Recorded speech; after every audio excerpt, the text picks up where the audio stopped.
जय हिंद साथियों, आप सभी का स्वागत है मेरे YouTube चैनल पर। साथियों, आज का जो हमारा टॉपिक है वो है भारत के पड़ोसी देश, अंतर्राष्ट्रीय सीमाएं और भारत का अपने पड़ोसी देशों के साथ जो आपसी विवाद हैं उन पर हम चर्चा करेंगे। तो आइए शुरू करते हैं। सबसे पहले बात करें भारत के पड़ोसी देशों की, तो दोस्तों भारत के साथ 7 देश, 7 कंट्रीज, भारत के साथ 7 देश अंतरराष्ट्रीय सीमा,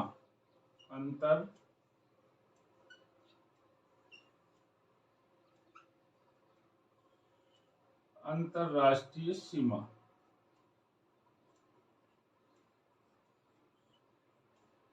ये 7 देश है, केवल स्थलीय रूप से सीमा बनाते हैं। ठीक है, देश तो बहुत सारे हैं जो भारत के साथ, भारत के पड़ोसी देश हैं। मैं किन देशों की बात कर रहा हूं? 7 देश अंतरराष्ट्रीय सीमा जो कि कैसी बनाते हैं? स्थलीय रूप से।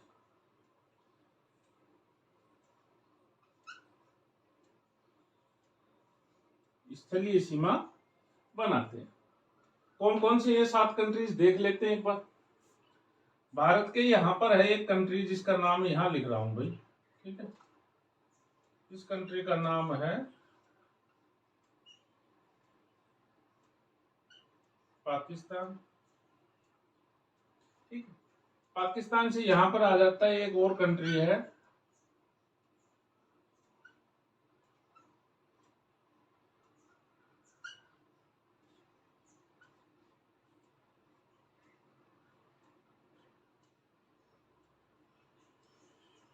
अफगानिस्तान।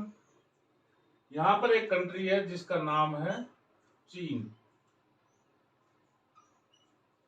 लालची चीन। ठीक है, यहां पर एक देश है जिसका नाम है नेपाल।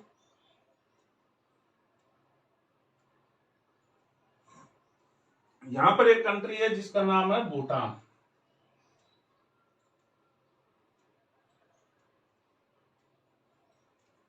और यहां पर एक देश है जिसका नाम है म्यांमार।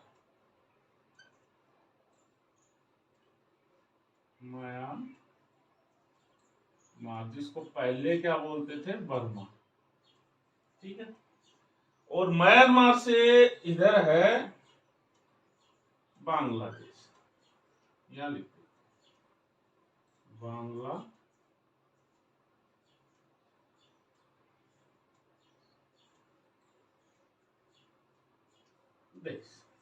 ठीक है, कितने हो गए?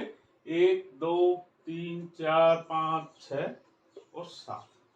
ये 7 देश अंतर्राष्ट्रीय सीमा पर स्थित है। कैसी अंतर्राष्ट्रीय सीमा पर स्थित है? स्थलीय रूप से जो अंतर्राष्ट्रीय सीमा है उस पर स्थित है। ठीक है, इन 7 देशों में 3 देश ऐसे 3 देश ऐसे हैं जो भारत के साथ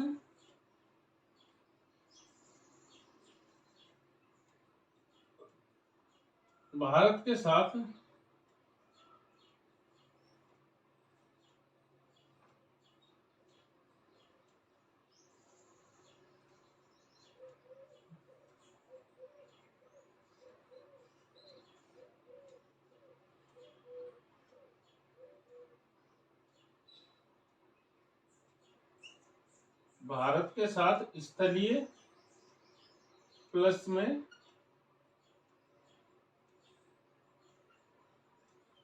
जलीय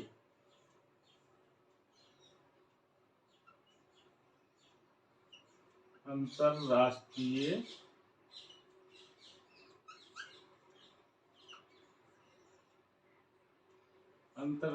क्या करते हैं? सीमा बनाते हैं। कितने देश हैं? 3 देश हैं। आप देखोगे पाकिस्तान है जो स्थल रूप से भी जुड़ा हुआ है और यहां पर भारत के साथ अरब सागर से भी जुड़ा हुआ है। तो पहला कंट्री कौन सा हो गया?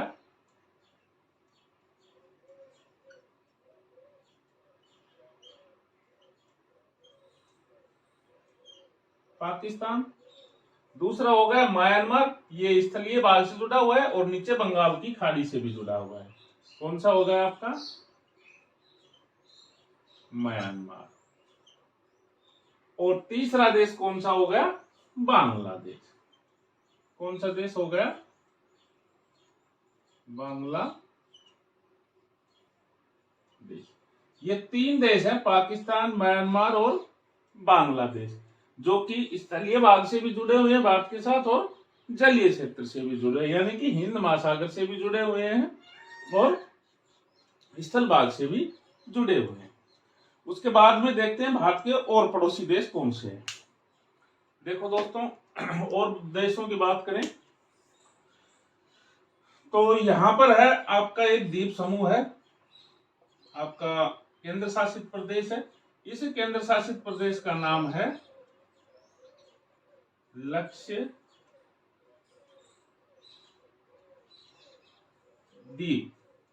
भारत का सबसे छोटा केंद्र शासित प्रदेश है, ठीक है, लक्षद्वीप। और इस लक्षद्वीप के दक्षिण में एक छोटा सा देश है जिसका कि नाम है मालदीव। क्या नाम है? मालदीव। क्या नाम इस देश का? मालदीव। ठीक है दोस्तों, आप देखो इधर आ जाओ। यहां पर एक और कंट्री है। इस देश का नाम है श्रीलंका। क्या नाम है? श्रीलंका,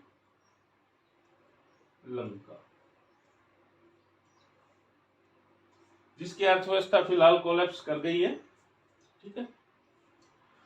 और यहां पर देखोगे तो भारत का एक द्वीप समूह है, यानी कि तीसरे नंबर का, क्षेत्रफल में तीसरे नंबर का सबसे बड़ा। फिलहाल कौन सा हो गया? लद्दाख। दूसरे नंबर पर जम्मू कश्मीर और तीसरे पर कौन सा है? अंडमान निकोबार। पहले नंबर पर था ये अंडमान निकोबार, ध्यान रखना इस चीज का। यहां पर एक ये जो द्वीप समूह है इसका क्या नाम है? अंडमान निकोबार। और इस अंडमान निकोबार के दक्षिण में यहां पर देखोगे तो आपको मिलेगा सुमात्रा, और यहां से शुरू हो जाता है आपका इंडोनेशिया द्वीप समूह। यहां पर कौन सा देश है आपका? इंडोनेशिया।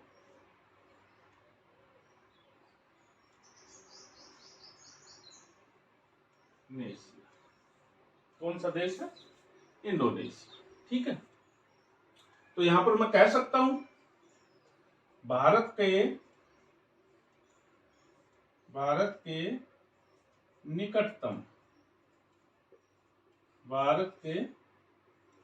निकटतम समुद्री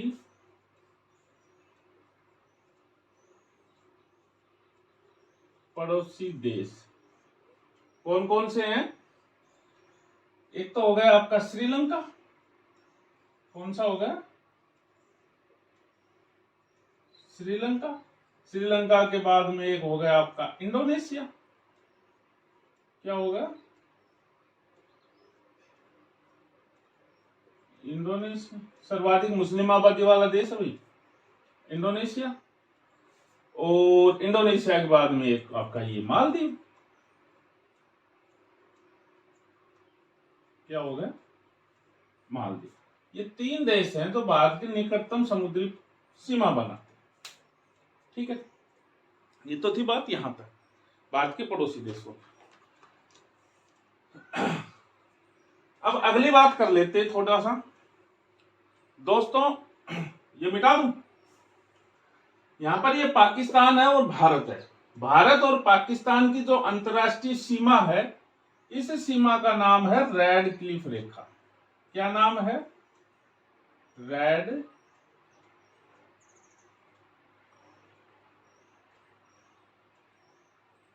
क्लिफ रेखा। क्या नाम है? रेड क्लिफ रेखा।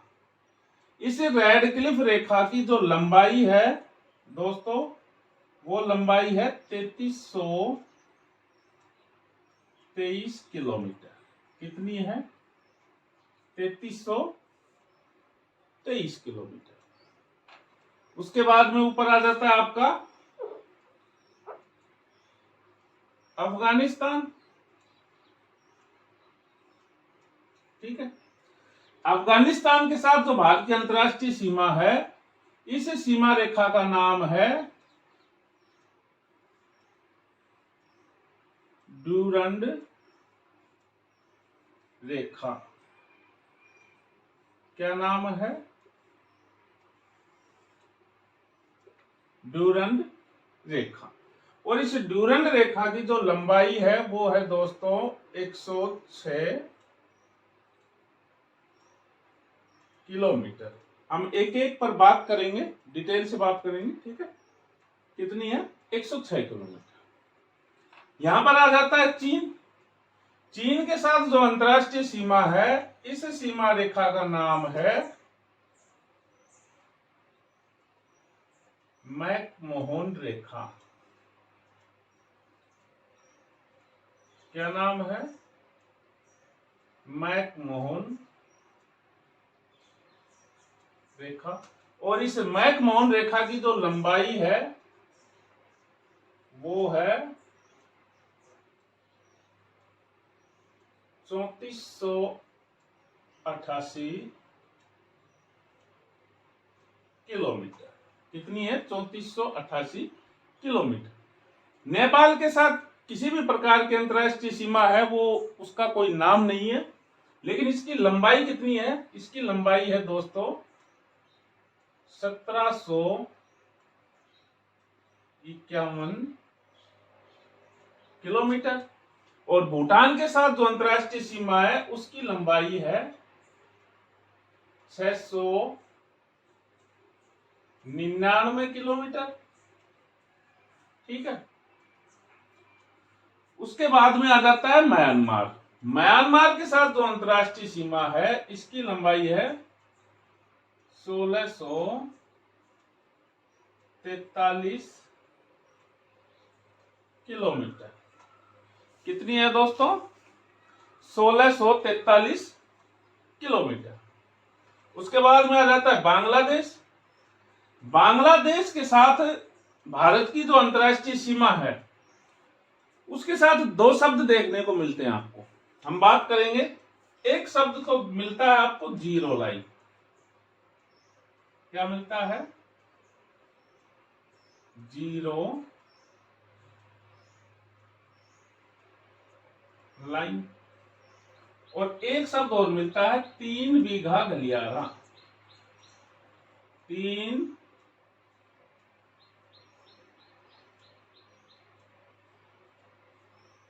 बीघा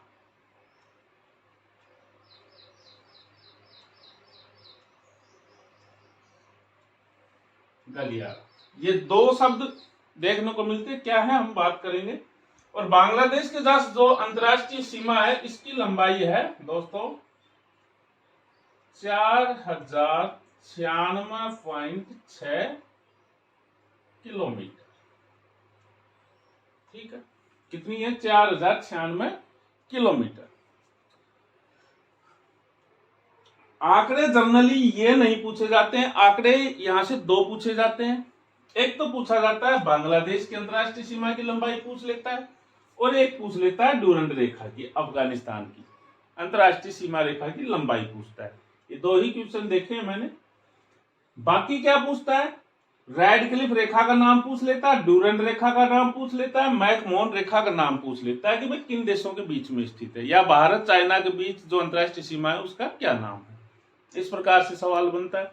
या फिर यहां से जो भारत के राज्य हैं उनसे सीमा पूछ लेता है कि भाई कौन सा राज्य चाइना के साथ सीमा नहीं बनाता है, कौन सा राज्य बांग्लादेश के साथ अंतर्राष्ट्रीय सीमा नहीं बनाता है। इस प्रकार के सवाल यहां से पूछे जाते हैं। ये दो आंकड़े जरूर ध्यान रखना, ड्यूरंड रेखा का और बांग्लादेश का, या तो सारे ही रखने आपको। ठीक है दोस्तों, एक बात और कर लेता हूं यहीं पर। ये जो जलीय क्षेत्र है ना भारत और श्रीलंका के बीच में, ये वाला, इस जलीय क्षेत्र का नाम है दोस्तों मन्नार की खाड़ी। क्या नाम है? मन्नार की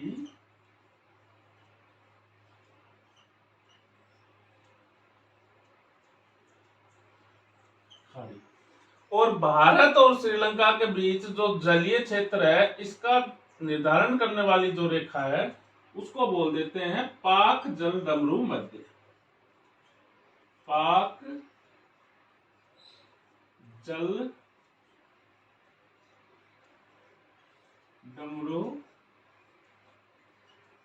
मध्य, यानी कि पाक जल डमरू मध्य या मन्नार की खाड़ी के द्वारा भारत श्रीलंका से अलग होता है या श्रीलंका भारत से अलग होता है। ठीक है दोस्तों, यहां तक बात आ गई होगी समझ में, ज्यादा कुछ है था नहीं, इसमें रटने वाली चीजें थी ये, और ये सभी को याद भी होगा। ठीक है, अब चलते हैं आगे। अब हम बात कर लेते हैं एक एक देश पर। ठीक है,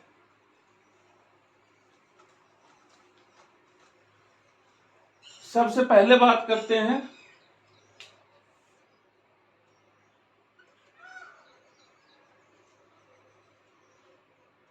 भारत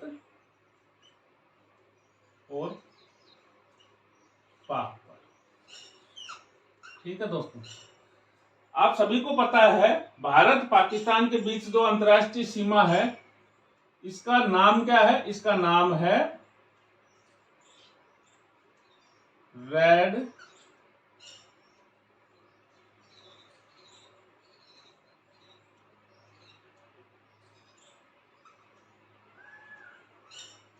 क्लिफ रेखा। ठीक है, इस रेड क्लिफ रेखा की जो लंबाई है वो है 3323 kilometre.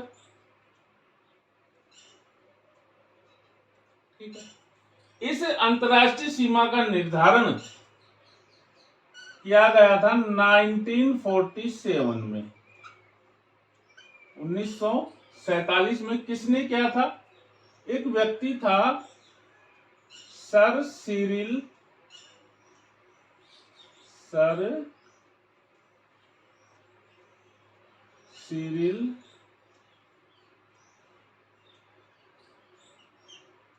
Radcliffe. Sir Cyril Radcliffe, इस व्यक्ति ने इस अंतरराष्ट्रीय सीमा का क्या किया था? निर्धारण किया था। जब भारत और पाकिस्तान दोनों आजाद हुए तब क्या हुआ? निर्धारण हो गया।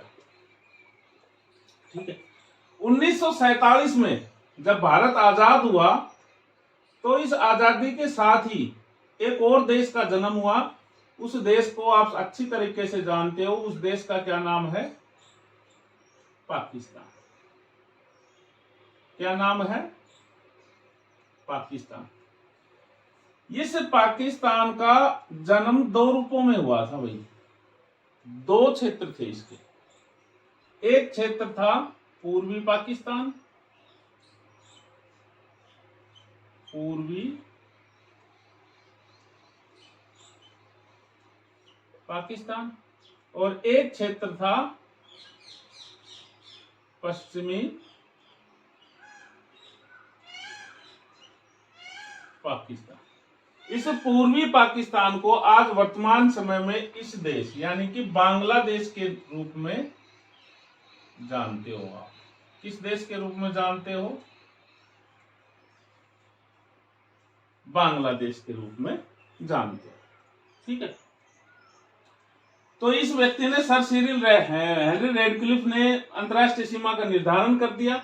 निर्धारण तो क्या किया इसने, जो भारत का मानचित्र था उस समय, उस चित्र पर ये लाइन खींच दी और कह दिया कि इधर का क्षेत्र क्या है? पाकिस्तान, और इधर का क्या है? भारत।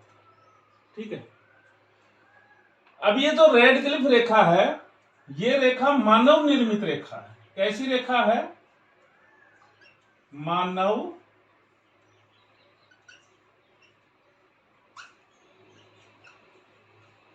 निर्मित रेखा है, यानी कि कृत्रिम रूप से बनाई गई रेखा है। इस अंतरराष्ट्रीय रेखा पर किसी भी प्राकृतिक या भौतिक भूभाग का क्षेत्र ऐसा नहीं है जो इसका निर्धारण करता हो। बस कुछ क्षेत्र हैं जो कि जम्मू कश्मीर में जो इस अंतरराष्ट्रीय सीमा को प्राकृतिक रूप से निर्धारित करती है, बाकी मानव निर्मित है।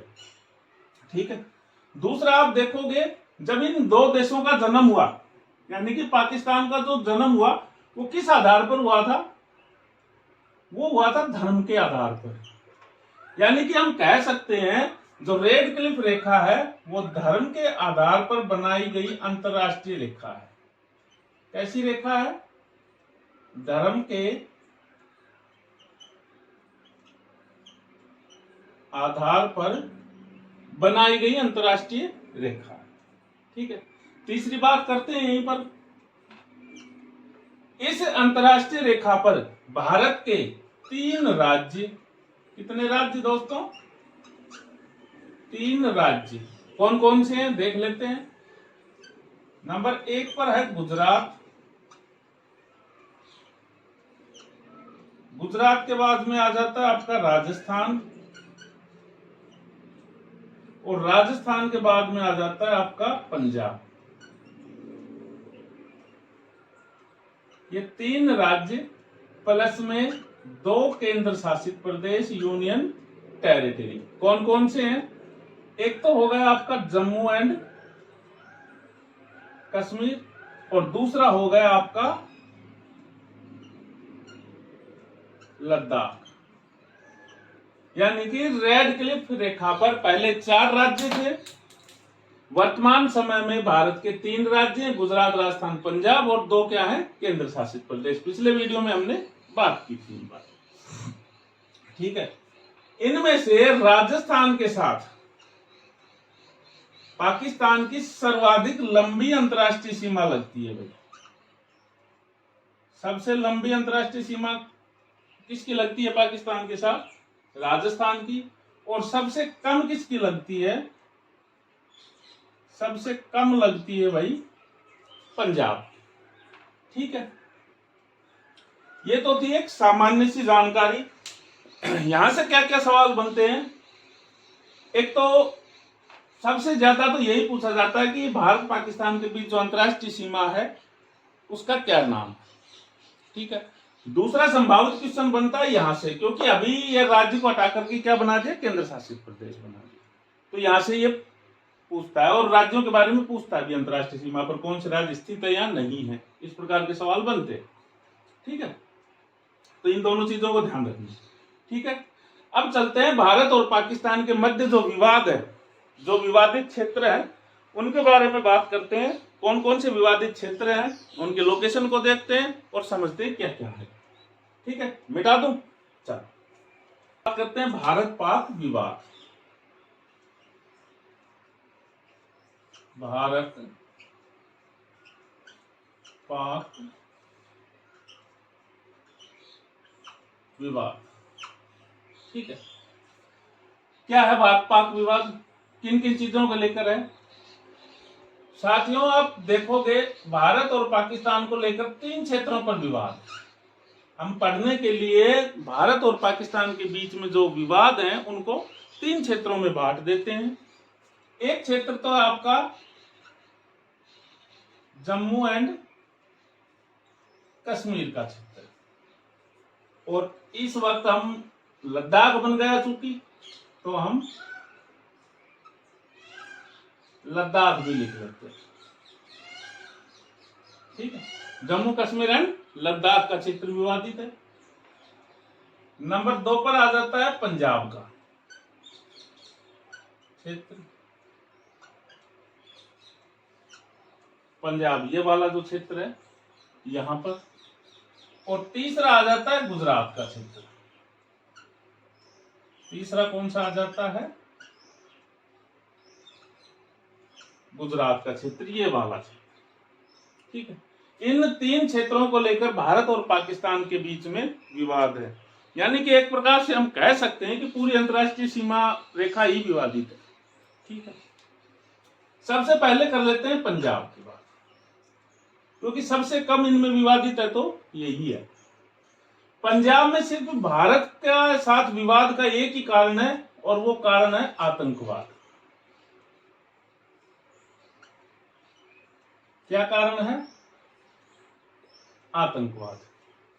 भारत का कहना है कि पाकिस्तान इस क्षेत्र में, पंजाब वाले क्षेत्र में भारत के अंदर आतंकवादी गतिविधियां करता है। यहां से हथियार सप्लाई करता है, यहां से ड्रग्स वगैरह भेजता है, यहां से धन मुहैया करवाया जाता है और यहीं से आतंकवादियों को भारत के अंदर भेजा जाता है, ऐसा कहना है भारत का। ठीक है, इस कारण से यह क्षेत्र क्या है, विवादित। ठीक है, तो पंजाब वाला तो समझ में आ गया, केवल इतनी सी बात है। अब बात करते हैं जम्मू कश्मीर की और फिर करेंगे गुजरात। दोस्तों, इस चीज को समझना, क्या क्या विवाद है जम्मू कश्मीर में। जम्मू कश्मीर में विवादित जो क्षेत्र हैं उनमें से नंबर 1 पर है, सबसे पहले बात करते हैं, एक शब्द देखा होगा, पढ़ा हुआ है अपने सभी ने, LOC, लाइन ऑफ कंट्रोल। ठीक है, यहीं पर एक शब्द और पढ़ा होगा आपने, POK, पाक ऑक्यूपाइड कश्मीर, इस पर विवाद है। और यहीं पर एक और शब्द पढ़ा होगा आपने,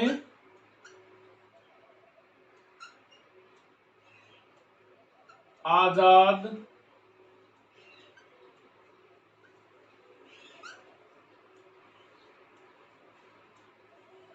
कश्मीर।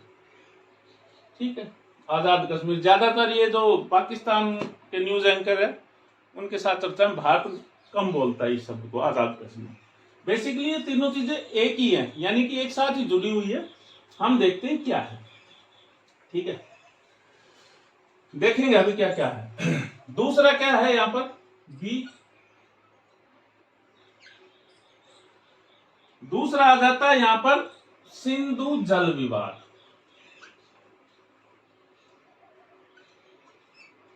सिंधु जल विवाद। सिंधु नदी जो यहाँ पर मानसरोवर झील से निकलती है और इस लद्दाख जम्मू कश्मीर वाले क्षेत्र से होते हुए पाकिस्तान के कराची के पास अरब सागर में विलीन हो जाती है। इस नदी के जल के बंटवारे पर भारत और पाकिस्तान का विवाद है, कैसा है क्या है हम बात करते हैं अभी। ठीक है, तीसरा विवाद, तीसरा विवाद है, आपने एक वैली का नाम सुना होगा, उस वैली का नाम है सक्सम वैली। सक्सम वैली, अभी लोकेशन देखेंगे, लोकेशन से क्वेश्चन बनता है आपका, सक्सम वैली। ठीक है, इस सक्सम वैली को लेकर के विवाद है। ठीक है, और चौथे नंबर पर आ जाता है इसी क्षेत्र में एक और है आपका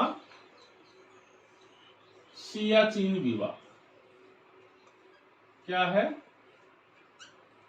सियाचिन विवाद।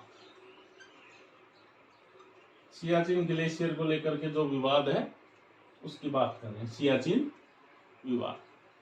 यानी कि जम्मू कश्मीर जो केंद्र शासित प्रदेश है, जम्मू कश्मीर और लद्दाख, इस क्षेत्र में भारत और पाकिस्तान को लेकर के आपस में इन 4 चीजों पर डिस्प्यूट है। क्या क्या है, जम्मू कश्मीर और लद्दाख वाले क्षेत्र में LOC पर है, और सिंधु जल विवाद है, सक्सम वैली विवाद है, सियाचिन विवाद है। ठीक है, सबसे पहले हम देख लेते हैं लोकेशन।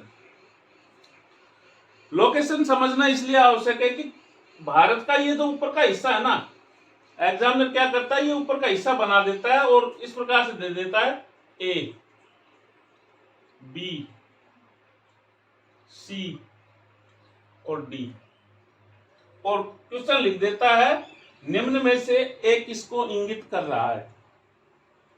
ठीक है, यानी कि लोकेशन पूछ लेता है कि यहाँ पर जो 4 ऑप्शन दिए उनमें से एक किसको प्रदर्शित कर रहा है, इस प्रकार से क्वेश्चन पूछता है। ठीक है, तो ये ध्यान रखना, अभी बताता हूं।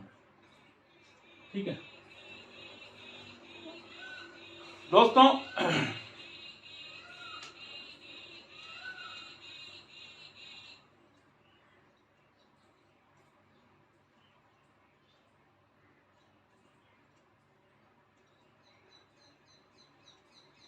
ये ठीक है, ये जो मैंने ग्रीन कलर से जो लाइन खींच दी, इस लाइन का नाम है LOC, लाइन ऑफ कंट्रोल। ठीक है, क्या है हम बात करेंगे अभी। अभी हम इस लोकेशन की बात कर लेते हैं। ठीक है, यहां पर ये जो वाला क्षेत्र है, ये वाला गिलगित बाल्टिस्तान वाला क्षेत्र है, इसको हम लोग बोलते हैं, यानी कि भारत के लोग बोलते हैं पीओके। क्या बोलते हैं? पीओके। ठीक है, थोड़ा बड़ा बना देता हूं। ठीक है, पीओके। पीओके से ये जो क्षेत्र है, ये वाला, ठीक है, जो मैंने रेड कलर का कर दिया है, हम नक्शे में भी देख लेंगे। इस क्षेत्र को पाकिस्तान बोलता है आजाद कश्मीर। क्या बोलता है? आजाद कश्मीर। ठीक है, ये लाइन कैसी है? ग्रीन कलर वाली, ये एलओसी है। ये जो वाला क्षेत्र है, इसको क्या बोलते हैं? पीओके। और ये जो रेड वाला जो क्षेत्र है, इसको क्या बोलते हैं? आजाद कश्मीर। ठीक है, यहां पर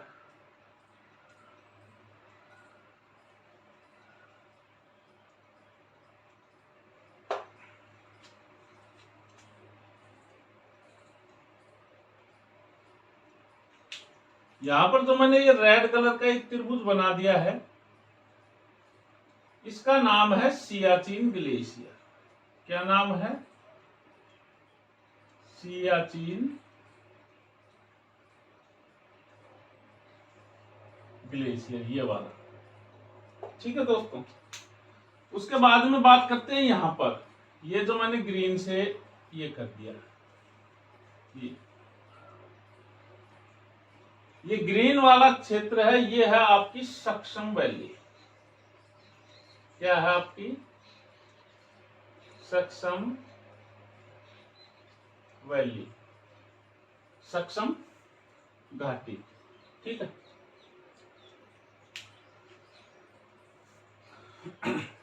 तो एलओसी समझ गए। ये जो लाइन है वो क्या है? एलओसी है। आजाद कश्मीर, पाकिस्तान बोलता है इस क्षेत्र को, क्या बोलता है? आजाद कश्मीर। और हमारे लिए पूरा क्षेत्र ही, यहां से लेकर के इस लाइन से, जो ग्रीन लाइन है एलओसी है, एलओसी से जो ये पश्चिम का जो क्षेत्र है, ये पूरा का पूरा, ये रेड भी और ये व्हाइट वाला भी, ये दोनों मिलाकर के ये क्या है? हमारे लिए पीओके है। ये ग्रीन वाला क्षेत्र है वो क्या है? सक्सम वैली है। और ये जो रेड त्रिकोण बना रखा है, ये क्या है? सियाचिन ग्लेशियर। ये चीज है। यहीं पर एक चीज और समझ लो, ये जो क्षेत्र है ये, ठीक है, ये इस क्षेत्र को बोलते हैं अक्साई चीन। क्या बोलते हैं?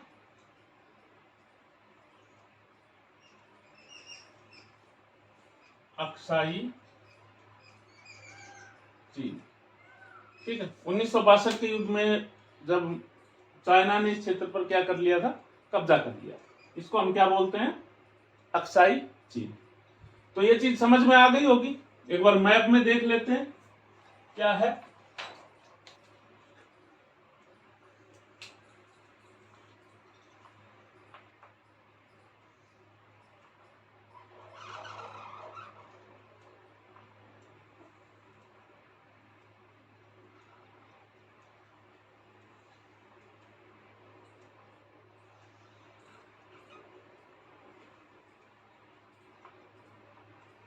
ठीक है दोस्तों, ये जो ब्लैक कलर से जो मैंने बना दी, ये तो है आपकी, यहां लिख देता हूं, क्या है ये? एलओसी है, लाइन ऑफ कंट्रोल है। ठीक है, इस लाइन ऑफ कंट्रोल के यहां पर ये जो ग्रीन वाला जो क्षेत्र है, ठीक है, ये ग्रीन वाला जो क्षेत्र है, ये है आपका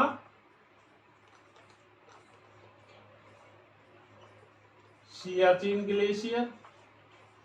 क्या है ये आपका? सियाचिन ग्लेशियर।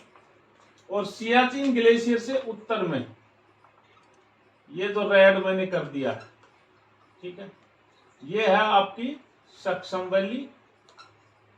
क्या है ये? सक्सम वैली है। और यहीं से ये जो ब्लैक वाला जो क्षेत्र है, ये इसको बोलते हैं अक्साई चीन। क्या बोलते हैं, अक्साई चीज, जिस पर चाइना ने क्या कर रखा है, कब्जा कर रखा है। ठीक है, यहीं से आप देखोगे तो मानसरोवर से ये कि नदी निकल रही है। ठीक है, ये गई पाकिस्तान। ठीक है, ये कौन सी नदी है आपकी, सिंधु नदी है। इस सिंधु नदी वाले क्षेत्र पर क्या है, भारत और पाकिस्तान का विवाद है। हो गया, एलओसी हो गया, सिंधु नदी हो गया, सक्सम वैली हो गया और सियाचिन हो गया। ध्यान रखना। और ये जो क्षेत्र है ये, ठीक है, मैंने तो ये ग्रीन कर दिया, इसको केवल पाकिस्तान बोलता है आजाद कश्मीर। क्या बोलता है इसको, आजाद कश्मीर। हमारे लिए ये पूरा क्षेत्र क्या है, पीओके।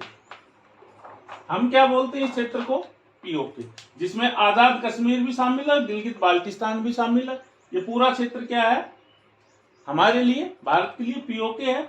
और पाकिस्तान के लिए ये वाला जो क्षेत्र, ये आजाद कश्मीर है, और ये क्षेत्र क्या है, गिलगित बाल्टिस्तान। ठीक है, समझ गए होगे आशा करता हूं। ये लोकेशन ध्यान में जरूर रखना, यहां से क्वेश्चन बन जाता है, वो मैप में ये चित्र बना करके पूछ लेता है एबीसीडी देख करके। ठीक है दोस्तों, अब बात करते हैं आगे।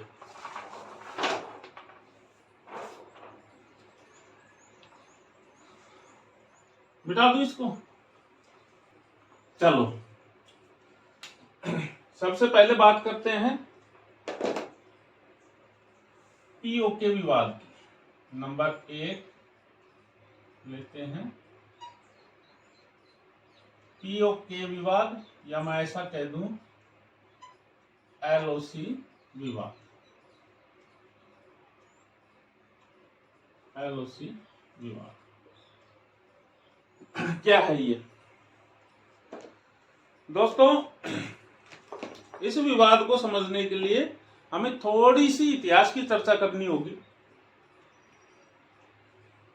क्या हुआ था जब 1947 में भारत आजाद हुआ, ठीक है, तो उस समय भारत के अंदर तकरीबन 565 रियासतें थी। लगभग कितनी रियासतें थी? 565 रियासतें। और इन सभी के शासक थे। तो क्या हुआ कि जब अंग्रेज भारत से जा रहे थे तो अंग्रेजों का जो क्षेत्र था, मतलब कि जिस क्षेत्र पर अंग्रेजों का अधिकार था, हमें तो केवल वही तो सौंप रहे थे। अंग्रेजों के अधिकार वाला क्षेत्र ही तो हमें मिल रहा था, बाकी तो क्या थी? रियासतें थी। और ये रियासतें स्वतंत्र थी, ये भारत में मिले या पाकिस्तान में मिले या अपना स्वतंत्र रहे, ये इनकी स्वेच्छा थी, इच्छा पर निर्भर था। ठीक है, तो इन रियासतों का एकीकरण किया, तो जिस एकीकरण विभाग था उसका अध्यक्ष था सरदार वल्लभ भाई पटेल और सचिव था वीपी मेनन। ठीक है, तो इन दोनों ने लगभग सभी रियासतों का एकीकरण कर लिया। पेच फंसा 3 रियासतों पर आकर के। एक रियासत है आपकी जम्मू एंड कश्मीर, ठीक है। दूसरी रियासत थी आपकी हैदराबाद,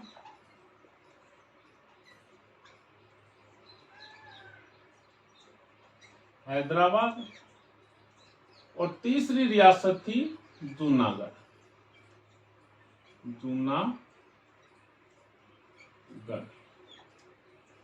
इन 3 रियासतों पर आकर के पेच क्या हो गया? फंस गया। ठीक है, ये जूनागढ़ जो रियासत है, इस जूनागढ़ रियासत का शासक था महाबत खान था या महाबत खान था। ठीक है, इसे मुहब्बत खान ने 1947 में क्या कर लिया? पाकिस्तान के साथ समझौता कर लिया और पाकिस्तान में मिल गया। ठीक है, लेकिन जूनागढ़ का जो शासक था वो तो था मुस्लिम, लेकिन जनता थी, यहाँ के जो निवासी थे वो थे हिंदू। तो जनता में विद्रोह हो गया। विद्रोह के कारण ये जो यहाँ का शासक था जूनागढ़, ये भग गया पाकिस्तान, और इसका प्रधानमंत्री था वो भी भग गया पाकिस्तान। प्रधानमंत्री ये जो भुट्टो परिवार है पाकिस्तान में, इनका कोई दादो परदादो होगा कोई, ठीक है, वो था, भग गए वो। और यहाँ पर क्या हो गया, जनमत संग्रह जूनागढ़ में वोटिंग हो गई, और वोटिंग के द्वारा लगभग 99% वोट किसको मिले, भारत को मिले, और जूनागढ़ भारत में मिल गया, ठीक है। उसके बाद में हुआ हैदराबाद। हैदराबाद रियासत ने ये भी स्वतंत्र रहना चाहते थे। सरदार वल्लभ भाई पटेल ने काफी समझाने की कोशिश की, लेकिन ये माने नहीं। बाद में इनके बीच एक समझौता हो गया। उस समझौते के तहत 1 साल तक न तो भारत कोई कार्रवाई करेगा, न हैदराबाद किसी प्रकार की कार्रवाई करेगा, यानी कि पाकिस्तान में सम्मिलित नहीं होगा। उसके बाद में हम करेंगे। लेकिन बाद में पटेल ने पुलिस बल के तहत पुलिस कार्रवाई के द्वारा हैदराबाद को भी भारत में मिला लिया था, ठीक है। हैदराबाद को मिलाने से पहले बात आई जम्मू कश्मीर की। जम्मू कश्मीर की बात करें, जम्मू कश्मीर का शासक था, उस शासक का नाम था हरि सिंह। क्या नाम था,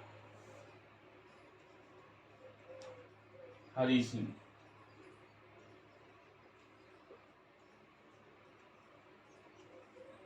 जूनागढ़ से ठीक विपरीत स्थिति थी।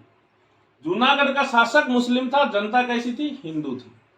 यहाँ का शासक कौन था, हिंदू था, लेकिन अधिकतर आबादी क्या थी, मुस्लिम, ठीक है। हरि सिंह, हरि सिंह चाहता था कि मैं स्वतंत्र हूं, न तो मैं भारत में मिलूं न ही पाकिस्तान में मिलूं। यह अपनी राजशाही को खोना नहीं चाहता था, ठीक है।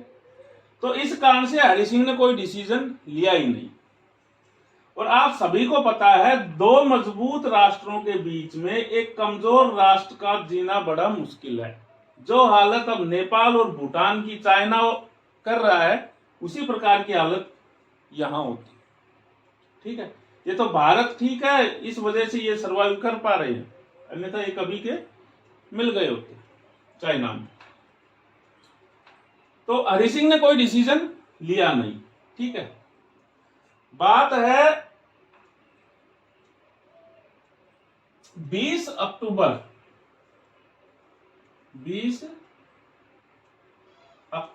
1947 की। 20 अक्टूबर 1947 को जिन्ना ने अपना एक सैन्य अधिकारी, सीनियर सैन्य अधिकारी था अकबर खान। इस अकबर खान के नेतृत्व में पाकिस्तान के मुस्लिम ट्राइबल क्षेत्र के लोग और साथ में पाकिस्तानी सेना के लोग वो की एक सेना तैयार की, और इस सेना को जम्मू कश्मीर रियासत पर हमला करने के लिए भेज दिया। और 20 अक्टूबर को यह सेना पाकिस्तान से यहां पर चली गई। 26 अक्टूबर आते आते, यानी कि 25 अक्टूबर तक यह सेना पहुंच गई यहां श्रीनगर। श्रीनगर को चारों तरफ से घेर लिया, और 26 अक्टूबर 1947 को इस हरि सिंह ने क्या किया, विलय पत्र पर हस्ताक्षर कर दिए। इस विलय पत्र पर हस्ताक्षर करने के बाद जम्मू कश्मीर किसका हिस्सा बन गया, भारत का बन गया। और 27 तारीख को भारत की सेना यहां पर जम्मू पहुंच गई और युद्ध शुरू हो गया। स्वतंत्र भारत का यह पहला युद्ध था, ठीक है। कब शुरू हुआ, 27 अक्टूबर 1947 को, ठीक है। उसके बाद में हो गया, और भारतीय सैनिकों ने यहां से पाकिस्तान की सेना को पीछे धकेलना शुरू कर दिया। इसी बीच में क्या हुआ, नवंबर 1947 में नेहरू जी ने एक भाषण दिया भारत में, और उस भाषण में कहा कि हम जम्मू कश्मीर में जनमत संग्रह करवाएंगे। जब जनमत संग्रह की बात हुई तो लोग ऐसा कहते हैं कि नेहरू जी के उस भाषण की वजह से सारी चीजें हमारे हाथ से निकल गई, ठीक है। चलो कोई बात नहीं, जनमत संग्रह की बात हुई। इसके बाद में नेहरू जी 31 अक्टूबर सॉरी 31 अक्टूबर नहीं, 31 दिसंबर 1947 को नेहरू जी पहुंच गए यूएन। कहां पहुंच गए? यूएन, यूनाइटेड नेशन में पहुंच गए। 1945 में बना था, ठीक है। यूएन पहुंच गए। यूएन पहुंचने के बाद में इन्होंने चैप्टर 6 के तहत जम्मू कश्मीर का मामला यूएन में दाखिल किया। दाखिल करने के बाद अप्रैल 1948 में यूएन का प्रस्ताव आया और उस प्रस्ताव के तहत क्या हुआ, यहां पर संघर्ष विराम की बात की गई। अप्रैल 1948 में यूएन ने कहा कि भाई संघर्ष विराम कर दो, सीज फायर की बात की इन्होंने। और अंततः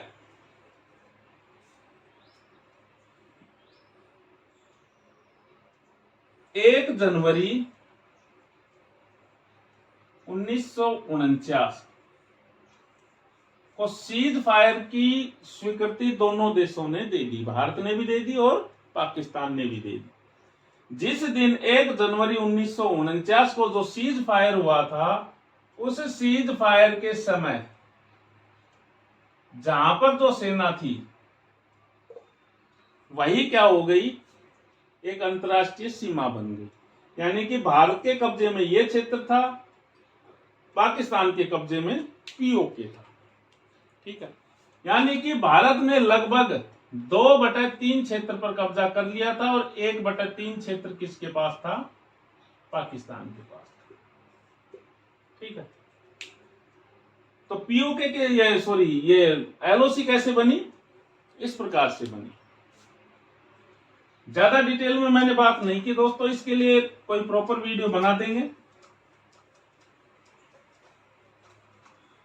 ठीक है। ये सिर्फ एलओसी समझाने के लिए इतनी बातें बताई मैंने आपको। ये बनी आपकी एलओसी, ठीक है। तो भारत तो क्लेम करता है कि भाई हमारा हिस्सा है ये पीओके, और पाकिस्तान ये कहता है कि कोई डिसीजन ही नहीं हुआ, यहाँ पर जनमत संग्रह होना चाहिए था, वो हुआ नहीं, तो भारत का हिस्सा ये नहीं है, पाकिस्तान मानता नहीं। तो इन दोनों चीजों को लेकर के क्या है, विवाद। समझ गए कि एलओसी, पीओके और आजाद कश्मीर क्या है, ठीक है। अब बात करते हैं अगली बात, सिंधु जल समझौता। साथियों, जब 1948 का युद्ध पाकिस्तान हार गया, ठीक है, लगभग हार ही गया पाकिस्तान, ठीक है। हारने के बाद में पाकिस्तान ने सोचा कि यहां से जो ये नदी निकल रही है, यदि हम और संघर्ष करते हैं, भारत पर हमला करते हैं, तो हो सकता है कि भारत यहां से पानी क्या कर दे, बंद कर दे। तो पाकिस्तान ने इस 1948 की हार के बाद में चतुराई से काम लिया और जिन्ना ने नेहरू से की बात, ठीक है। आप सभी को पता है कि जवाहरलाल नेहरू कैसे थे, समाजवादी थे, ठीक है। उन्होंने इस पानी को लेकर के बात की, उन्होंने कहा कि भाई ये विवादित है, बैठकर की समस्या का हल कर लेते हैं। नेहरू जी मान गए। पाकिस्तान ने चालाकी से क्या किया कि जब ये समझौता हुआ, सिंधु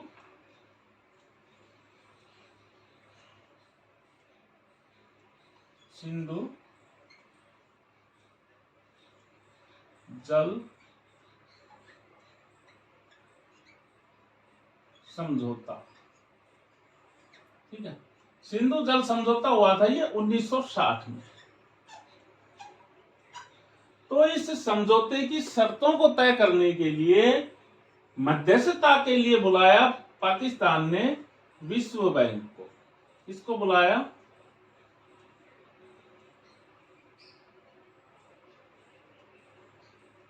विश्व बैंक।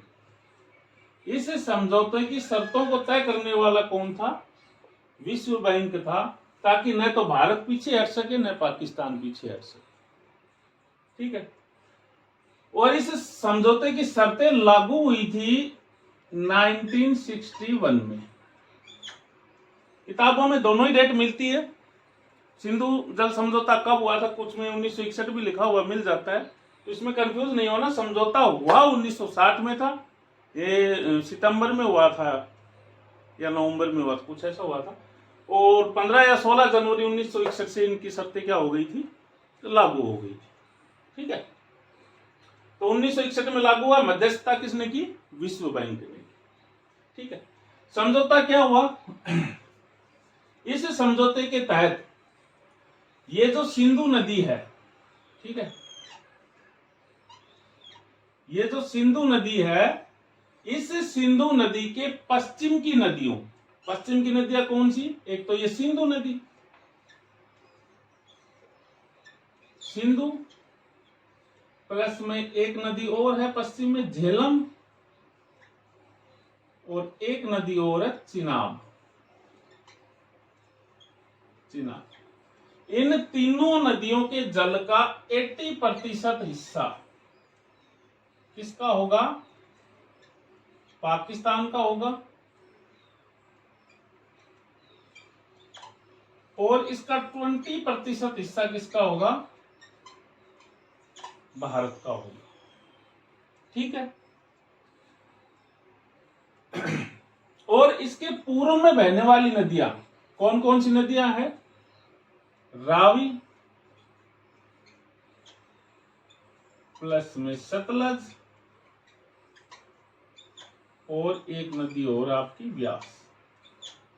रावी, सतलज और व्यास नदियों के 80% जल का हिस्सा किसके पास होगा, भारत के पास होगा, और 20% हिस्सा किसके पास जाएगा,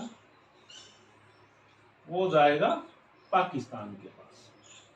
ठीक है, यानी कि यहां से आने वाली नदियां हैं, इनका तो पानी 80% भारत के पास, 20% जाएगा पाकिस्तान के पास, और इधर से जो नदियां आकर के मिलती हैं, उन नदियों का 80% पाकिस्तान के साथ जाएगा और 20% जाएगा भारत के पास। हो गया समझौता, सारी चीजें ठीक है। लेकिन जब भी भारत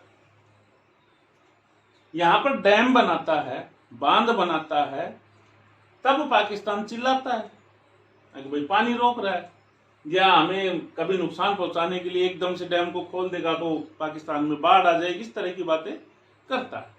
ठीक है, तो इस जल को लेकर के विवाद है, और पाकिस्तान ये भी कहता है कि ये बंटवारा ठीक ढंग से नहीं हुआ।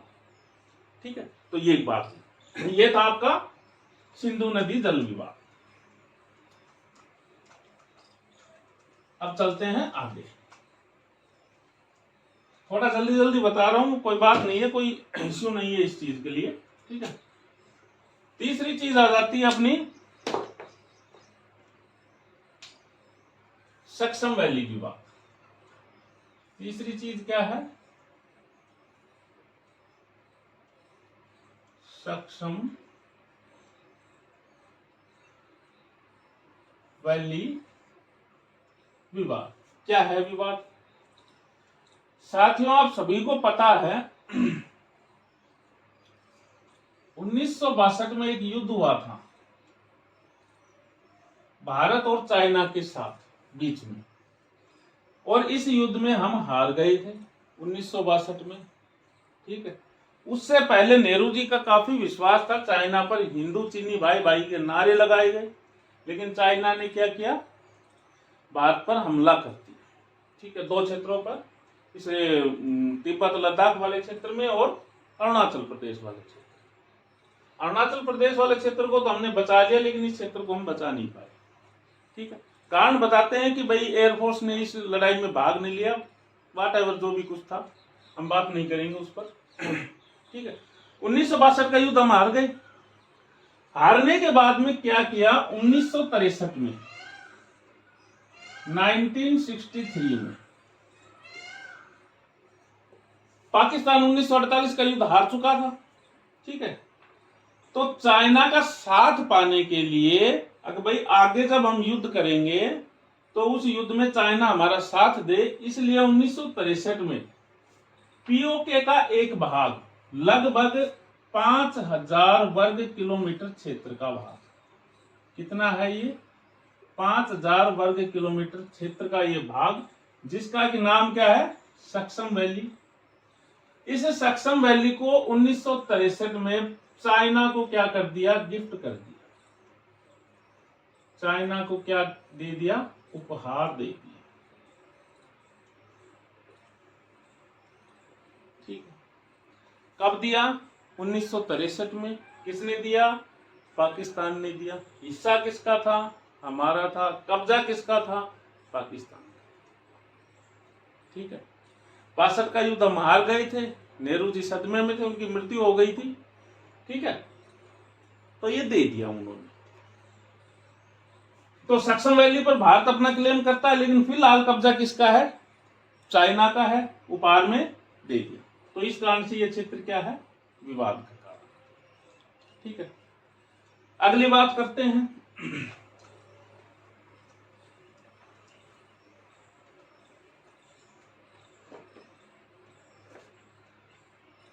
अगली बात पर आ जाओ, सियाचिन विवाद। नंबर 4 क्या है अपना, सियाचिन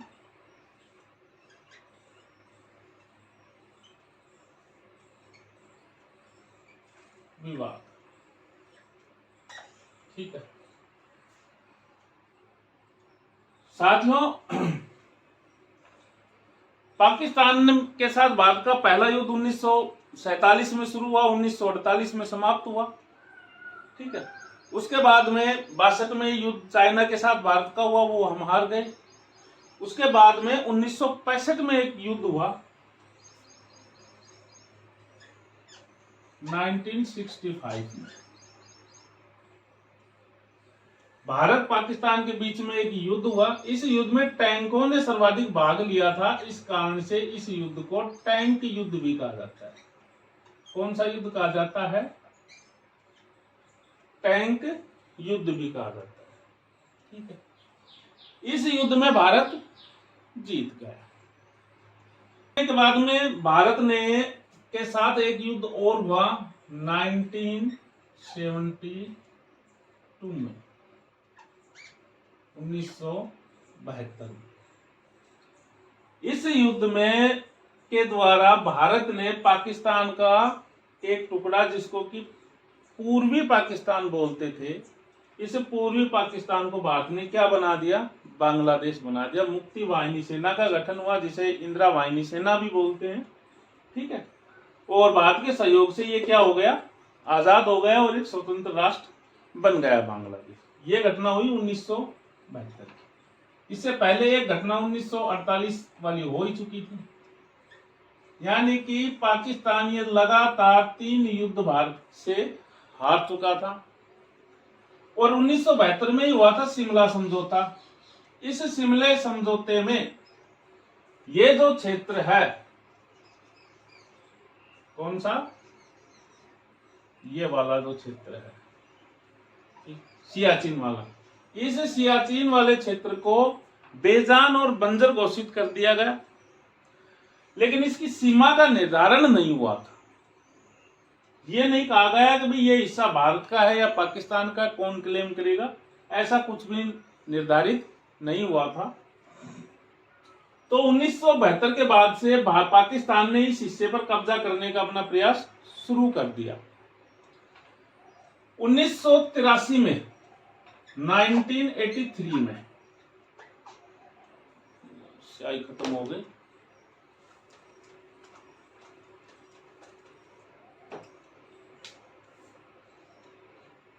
1983 में भारत की खुफिया एजेंसियों को सूचना मिली कि पाकिस्तान ने हाई एल्टीट्यूड के कपड़े ब्रिटेन से मंगवाए हैं।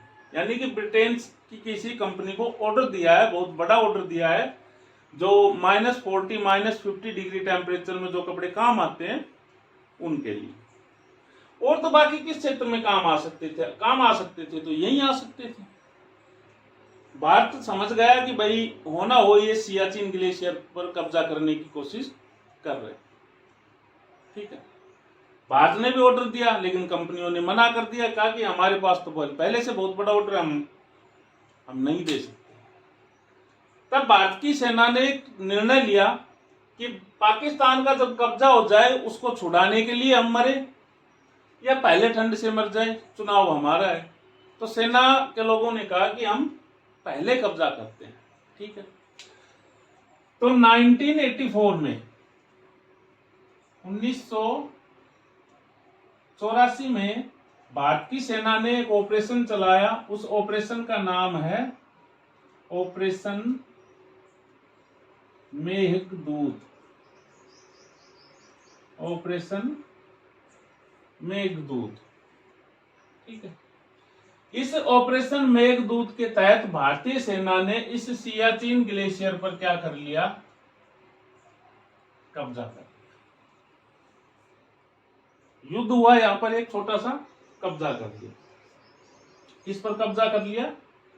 सियाचिन ग्लेशियर। सियाचिन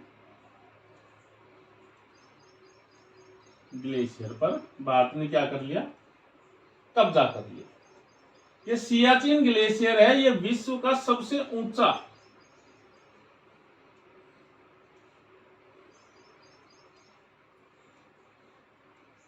युद्धरत स्थान है।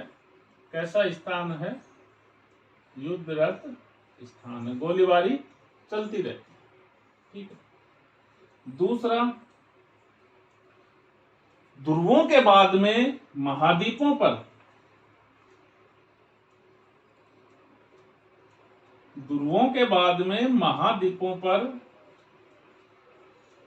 सबसे बड़ा ग्लेशियर है। ये सबसे बड़ा ग्लेशियर है। इसका क्षेत्रफल है लगभग 72 वर्ग किलोमीटर, ठीक है। सबसे बड़े ग्लेशियर कहां पर है? ध्रुवों पर, उत्तरी ध्रुव, दक्षिणी ध्रुव पर। और उसके बाद में यदि धरती पर सबसे बड़ा ग्लेशियर है तो वो कौन सा है? सियाचिन ग्लेशियर, ठीक है। तो 1984 में ऑपरेशन मेघदूत के तहत भारत ने क्या कर लिया? सियाचिन पर कब्जा कर लिया। उसके बाद में 3 साल बाद में 1987 में, अभी भी प्रयास करता रहता है पाकिस्तान, लेकिन ये बड़ा प्रयास था 1984 के बाद में। 1987 में पाकिस्तान ने फिर से इस पर हमला किया, सियाचिन ग्लेशियर पर, लेकिन भारत ने वापस उनको खदेड़ दिया और इस ऑपरेशन को नाम दिया था ऑपरेशन राजीव। ऑपरेशन राजीव, ठीक है। ये 2 ऑपरेशन हुए सियाचिन में। 1984 में ऑपरेशन मेघदूत, जिसके तहत हमने इस पर कब्जा किया। पाकिस्तान ने वापस कब्जा करने की कोशिश की, तब दूसरा ऑपरेशन कौन सा चलाया था? ऑपरेशन राजीव। 3-4 चीजें हैं। महाद्वीपों पर ध्रुवों के बाद में सबसे बड़ा ग्लेशियर कौन सा है? सियाचिन ग्लेशियर है। विश्व का सबसे ऊंचा युद्धरत स्थान कौन सा है? सियाचिन है। ऑपरेशन मेघदूत कब चलाया? 1984 में। कहां पर चलाया?